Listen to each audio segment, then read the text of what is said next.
Hello and welcome to Group 14's case analysis presentation on liftoff. So first, I would like to begin by acknowledging traditional custodians in the land that I'm presenting today, the Ngunnawal people. I would like to pay my respect to their elders past, present and emerging, and extend those respects to any Aboriginal or Torres Strait Islander people joining today. So this presentation seeks to explore a range of theory and methodology behind the circumstances surrounding the NASA, Columbia and Challenger accidents. So to present, we will have myself, India, Ela, Angus and Kiana. Following this introduction, Eli will go through a summary of the case study. Kiana and Angus will walk us through how management theory applies to the case study, and then Ela and myself will go through key findings and lessons learned. So I hope you enjoy, and I will see you soon. NASA, the National Aeronautics and Space Administration, was created in 1958. NASA has been responsible for programs such as the Apollo moon landings, the Skylab space station, and the Space Shuttle program. The Challenger accident in 1986 and the Columbia accident in 2003 are evidence of the effect managerial decisions have on future events with respect to safety. For Challenger, Morton Thoy-Cool engineers, the rocket booster contractors, noted that the O-ring seals on the boosters were unsafe if the temperature was below freezing. Management at Thoy-Cool agreed with the recommendations, but then reversed its prior decision in order to launch. If these warnings had made it to the NASA high authorities, then the onus would have been on NASA management. 73 seconds after liftoff, Challenger broke apart, killing all 7 astronauts aboard. Foam insulation struck Columbia on liftoff, damaging the thermal protection ceramic tiles. Foam strikes had happened before and were treated as part of the routine process. Columbia disintegrated during re-entry. Both cases show that the individuals involved made a series of decisions without fully understanding the risks, were identified and dismissed. In these cases, decision-making, communication, and organizational culture were hugely relevant to either case outcome. Good afternoon. My name is Kiana, and I will be discussing the factors of the external environment and how these factors have major effects on the decision-making processes and management choices within NASA. With NASA being a government agency, the general and specific environment play a huge role in influencing the goals and choices made internally.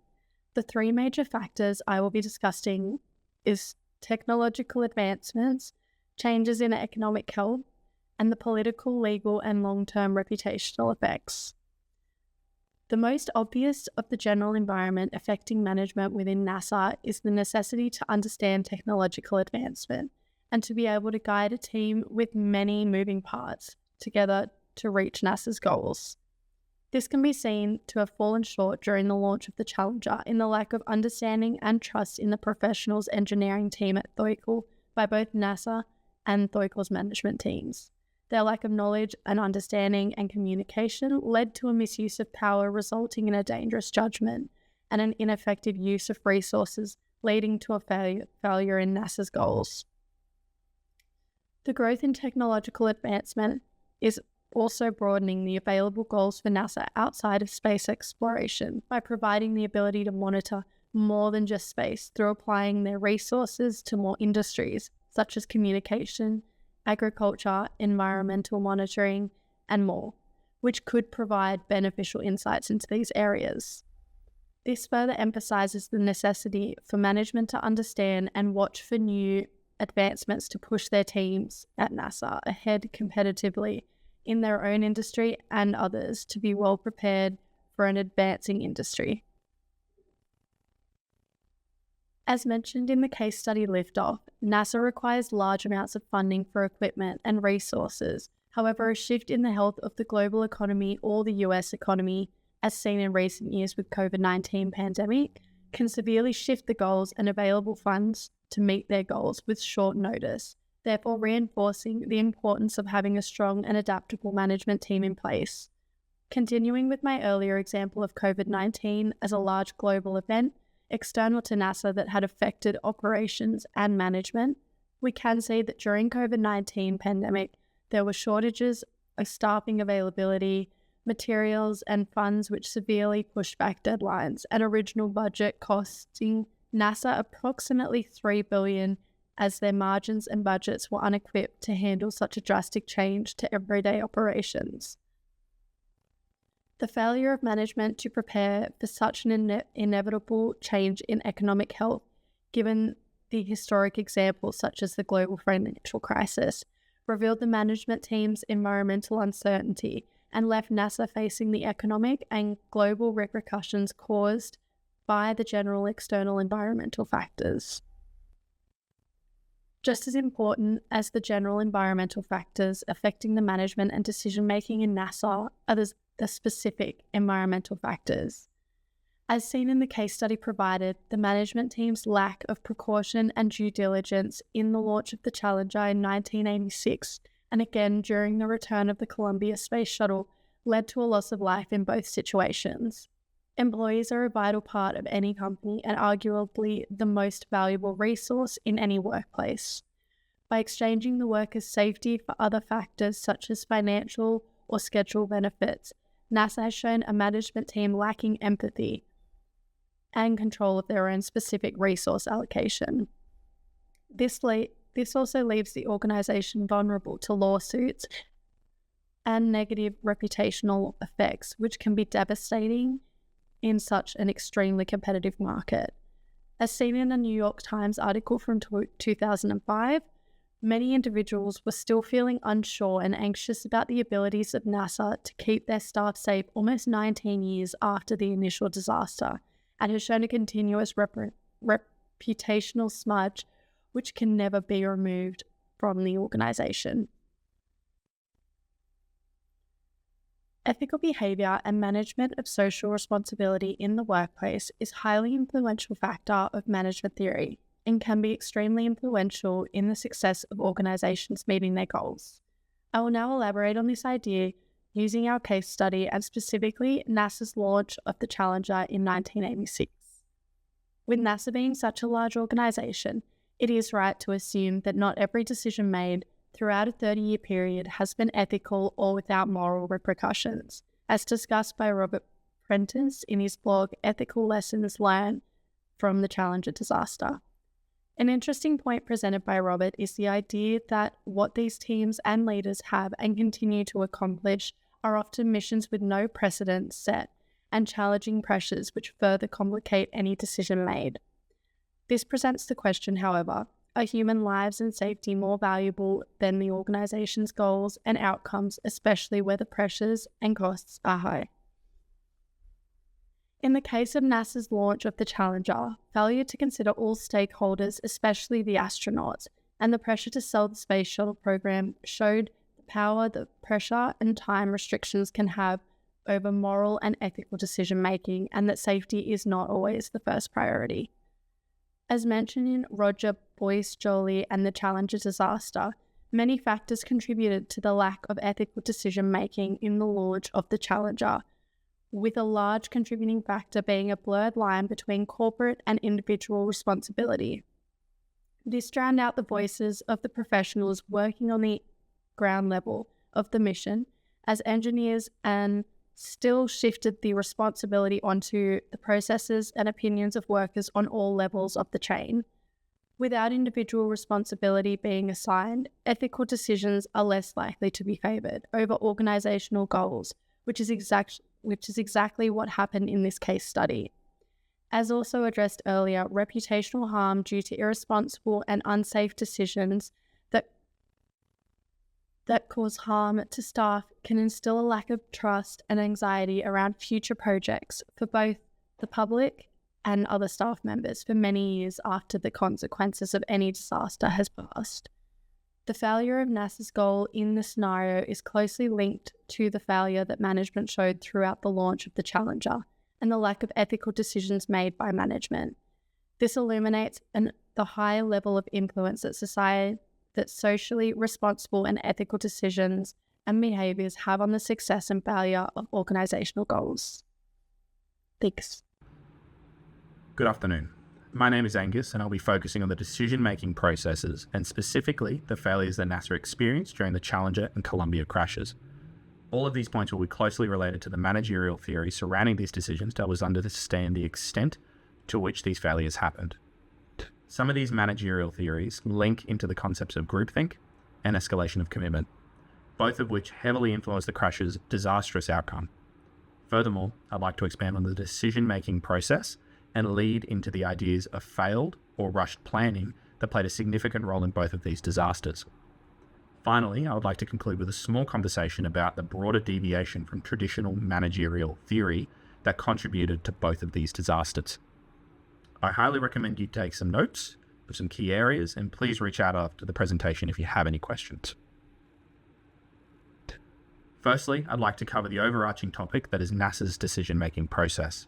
Nowadays, their implementation of decision-making is an extensive and rigorous process that involves the carefully articulated steps that are apparent in theoretical managerial decision-making. These steps are largely based on the assumption that the decisions they are making are risk-focused, which is defined by the decision-maker's ability to make educated assumptions on the outcome of the decision made. If a decision were to be left to uncertainty, then largely the process would not be entertained to avoid the possible negative outcomes. The steps of the decision may vary slightly depending on the status of the role or the role of the person making the decision and the context in which the decision is made, such as the timing and if the situation is considered a crisis event. Before a decision is made, regardless of position, there are a plethora of criteria that must be considered and involve areas such as monetary cost, customer expectations, as well as limitations on technology and human resources. These criteria determine the extent to which the decision is analysed and play a fundamental role in the speed and general outcome of the decision.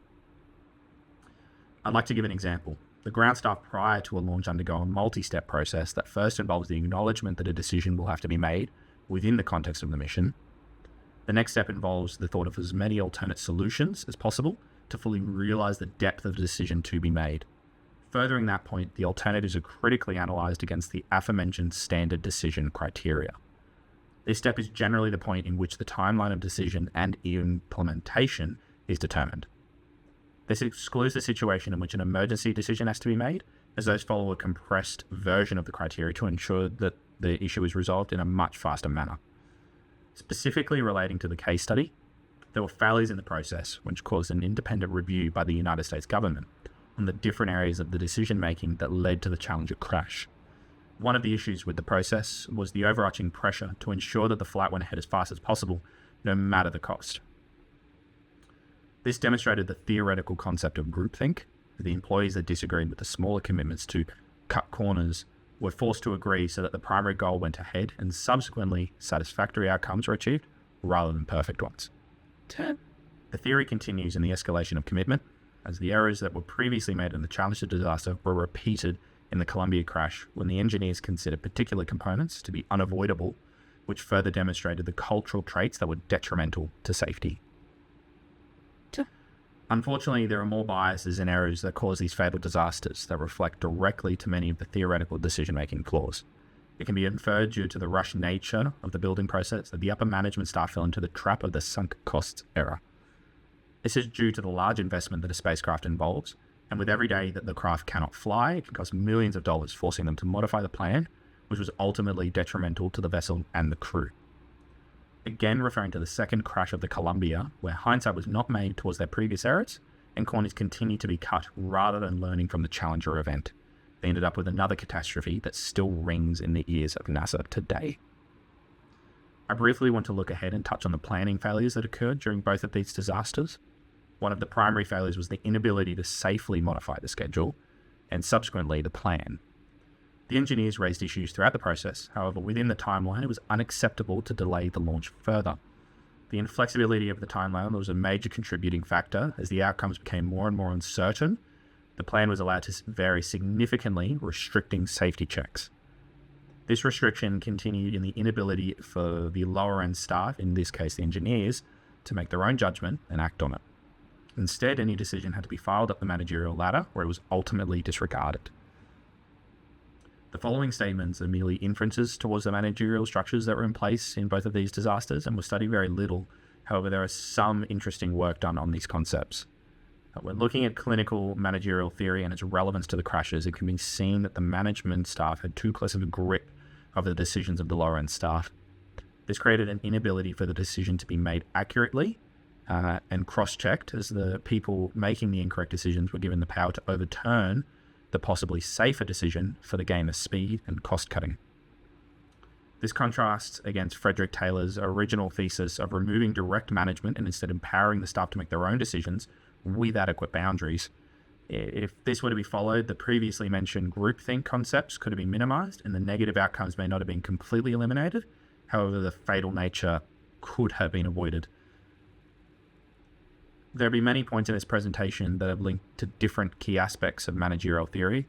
These surrounded the questionable decision-making processes that underwent both the Challenger and the Columbia crashes. Furthermore, there are inferences that can be demonstrated a fundamental inability to be safely flexible with the timeline and the plan of both these launches. I hope that I've showed these failures in as much light as they deserve, which leads perfectly into the next segment, where we will talk about the modifications and the lessons that we'll learn in both of these disasters. Please keep any notes handy, as our next section will not only re-highlight the flaws discussed, but will expand and analyse how they have shaped the NASA as we know it today. Thank you for listening, and I hope you continue to enjoy the presentation. Thank you, Angus and Kiana. So next I'll focus on the key findings, which are communication breakdowns, ethical gaps, and a culture that normalized risk. So these issues contribute to NASA's decisions, and they correlate well with what I'll be covering next, which will be whether managers face structured or unstructured problems, how these failures could have been avoided, and the lessons and implications for management practice. NASA managers were mostly facing unstructured problems. Structured problems occur regularly and have a procedure to come to a decision outcome, such as for budgets, vehicles, or subcontractor maintenance. Unstructured problems are unique, complex, and usually involve an uncertain context with too many unknowns, making the decision on whether to launch Challenger in freezing conditions or how to treat the foam strikes returned by Columbia and their occurrence were all clearly unstructured dilemmas. The decisions made were influenced by having incomplete information, conflicting goals, and uncertainty about how risky the final outcomes would be. Herbert Simon's bounded rationality is relevant in this case. The managers were not able to address every factor or predict every possible outcome. Managers sometimes make the decisions with incomplete information. For the Challenger, they concluded that the risk from the O-rings was acceptable. For the Columbia, the foam strikes were not seen as an issue as they were treated like a normal hazard in the process.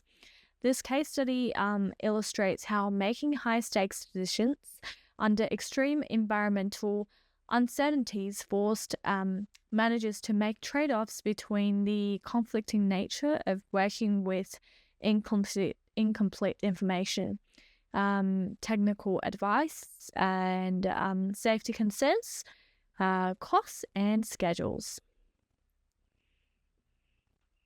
The failures could have been avoided through better communications, ethics, and more obligations, and stronger organizational learning. Challenger showed a disregard for engineers' concerns and a willingness to forget safety while adhering to scheduling requirements. Columbia created a normalcy bias towards foam strikes to the extent it rendered the item not worth discussion. Some argue rational decision-making would have made a difference.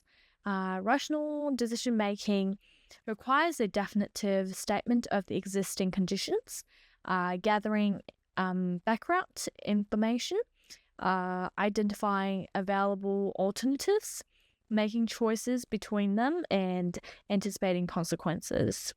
All managers should place priority on considerations of safety that surpass schedule and cost. If there was an organizational structural decision-making process which enabled technical concerns to be elevated and included in concerns raised to higher level management, it might have been prevented any decision-making errors. An organizational learning process where all incidental accidents are documented and lessons learned incorporated into future actions would definitely have reduced the odds of repetition. The biggest lessons learned are that this extends well beyond NASA and that managers should consider technical competency and expertise when making final determinations and maintain open communication channels. Ultimately, while managers must balance competing goals such as cost, schedule, and safety and ethical conduct are paramount. Risks should not have been normalized, but addressed and improved upon. Planning-wise, organizations must recognize unpredictability and spontaneity and allow some flexibility. Planning is not strictly a long-term directive. Planning also requires change when risk is reassessed. Planning means adapting systems once new organizational knowledge is gained.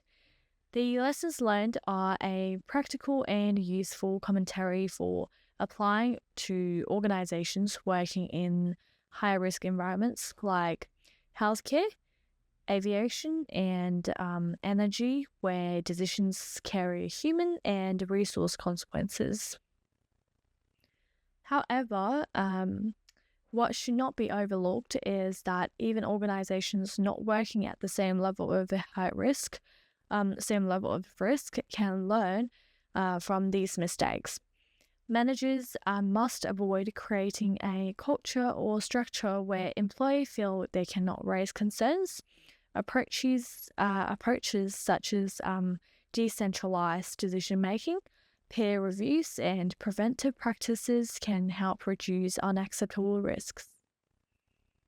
Hello again, my name is India, and through analysis of the case study, I will identify and explain how other organizations might learn from NASA's decision-making mistakes, and also what implications outsourcing tasks to external contractors and cooperating with international space agencies may have on NASA's decision-making capabilities. So it is generally agreed that the cognitive biases, escalation of commitment, and groupthink were apparent in the organization at the time of the accident. So escalation of commitment is where alternatives that have been chosen are committed to more heavily when it seems that they might fail or where they are failing. Groupthink is the phenomenon experienced in group decision-making processes where members do not express opinions or freely express their opinions to appease the broader group's biases. And so it could be argued that decision-making processes leading up to both accidents were a domino effect, or like a domino effect, of escalation of commitment and groupthink. So, as defined by Denton et al., the definition of organizational culture are the underlying beliefs, values, protocols, and assumptions that organizational members hold. The investigative body established after the Columbia accident, the second one, found 4 cultural issues within the organization. So these were that A, there was an assumption that prior success is evidence of continued success, that the culture at NASA did not support honest communication, that management practices were siloed, and that institutionally, informal management was practiced outside of formal practices.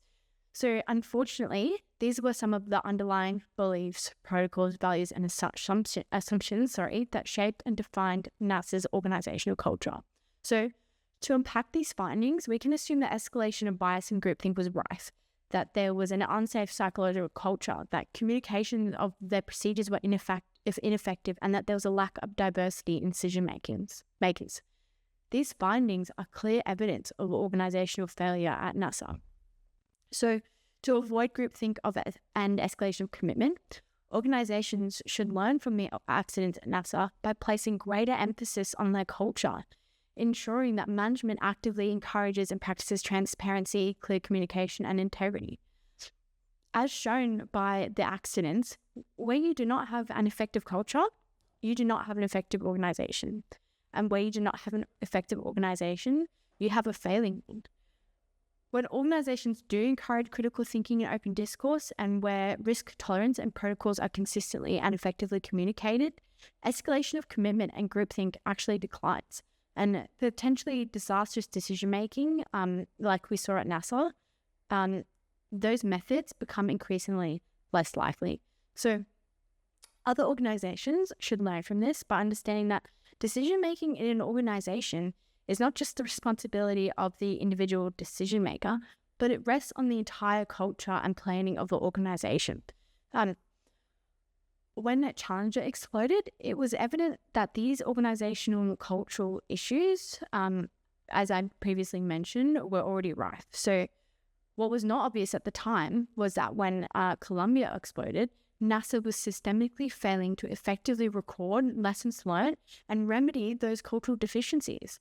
The circumstances surrounding the accidents were very similar. Both accidents, they were very similar, meaning that NASA did not evolve and learn after the Challenger. So according to NASA, only after Columbia, 17 years after the Challenger accident, did they change their internal processes to effectively record lessons learned, and only doing so after being urged to by an investigative body. So NASA actually had to make the decision twice in order to learn, grow from it, and then change their processes. Organizations should learn from this by understanding that decision-making needs to be continuously reviewed and reshaped accordingly. In a high-risk, unstructured organization like NASA, decision-making processes are extremely important, and it is imperative that lessons learned are recorded to ensure that where there is an example of a risky decision gone wrong, like in the Challenger accident, that organizations do not make a decision on similar grounds and bias again. Which then takes me to my next point, which is how cooperating with international space agencies and outsourcing tasks can mitigate cognitive bias and improve organizational culture at NASA. So cognitive biases, particularly groupthink, can be mitigated by institutionalizing diversity in decision-making, which can be done by engaging external stakeholders within the decision-making. So when an organization is required to share the responsibility of decision-making, it increases the decision-making complexity and levels within it. And inevitably, it introduces multiple different external stakeholders with different priorities and risk tolerance into decision-making, which can be good and bad. New levels and complexity of decision-making will undoubtedly result in longer timelines for the decision to be made, making processes bureaucratic and less efficient, and therefore less effective. However, it could also mean that NASA becomes more of an overseer or regulator rather than doing the work as well as making the bulk of the decisions. This would also result in more like contract management, compliance checks, quality assurance, acceptance testing, which would mitigate risk and ensures the safety and effectiveness of their product and services. In addition, diversifying decision-making counters the effects of sunk cost fallacy, which is the cognitive bias of pouring more resources and or escalating the commitment into a decision based on the amount of time, money, or resources already spent on the decision. When an external stakeholder has no personal responsibility to previous expenditure, or has separate responsibilities and values to NASA, they are less likely to illogically commit to a project that is failing and are also going to introduce broader perspectives when decisions are being made, which would possibly change outcomes and reduce risks of decision-making failure. So, post-Columbia, to improve their decision-making processes, NASA did actually engage external agencies and contractors. So, for example, NASA embraced cooperation from International Space Agency, ESA, and they successfully collaborated on several projects after previously declining to work together. So that was after Columbia. And since then, NASA has also developed technical authorities which provide independent advice, safety advice, and are there to diversify perspectives in NASA's decision-making processes. So to summarize, organizations can learn from NASA's decision-making mistakes by placing emphasis on the importance of the organization's culture, by systemically engaging with lessons learned, of their procedures at every step, and by diversifying perspectives in their decision-making. So thank you for listening, and I hope you enjoyed. So, in conclusion, I hope that this analysis of the tragedies of both cases have highlighted how consequential management decisions can be for high-risk organizations. The failures in communication, decision-making processes, and the organizational culture resulted in the loss of many lives. The takeaway lessons for organizations are at more technical competency and expertise, accept the ethical duty of care obligation, and institutionalize organizational learning. So organizations can learn from NASA's experiences by developing decision-making structures, emphasizing safety, allowing flexibility in planning, and creating a culture that acknowledges employees' concerns and suggestions without fearful consequences. The changes NASA made as a result of those tragedies should be evidence that even large and complicated organizations can correct their operational methods to prevent such failures. The case study reminds us that despite the decision made with uncertainty, it is vital to self-assess, review, and improve decision-making process. Thank you for listening.